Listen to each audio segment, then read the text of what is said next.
रसीली, जायकादार और नाकाबिल बर्दाश्त तौर पर खस्ता ये घर के बने हुए चिकन विंग्स बेहतरीन आरामदेह खाना है।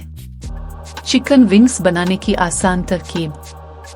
अज्जा: चिकन विंग्स 1 किलो, नमक 1 चाय का चम्मच, काली मिर्च 1 चाय का चम्मच, लाल मिर्च पाउडर 1 चाय का चम्मच, लहसुन पाउडर 1 चाय का चम्मच, बेकिंग पाउडर 1 चाय का चम्मच, 2 चम्मच सोया सॉस। तेल फ्राई करने के लिए।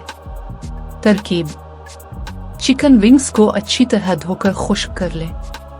एक बर्तन में चिकन विंग्स, नमक, काली मिर्च, लाल मिर्च पाउडर, लहसुन पाउडर और सोया सॉस, बेकिंग पाउडर डालकर अच्छी तरह मिक्स करें।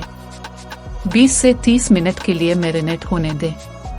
कढ़ाई में तेल गर्म करें और चिकन विंग्स को दरमियानी आंच पर सुनहरी और क्रिस्पी होने तक फ्राई करें। 200 सी 390 F पर 25-30 मिनट तक बेक करें। एयर फ्राई करें। गर्म गर्म चटनी या केचप के साथ पेश करें।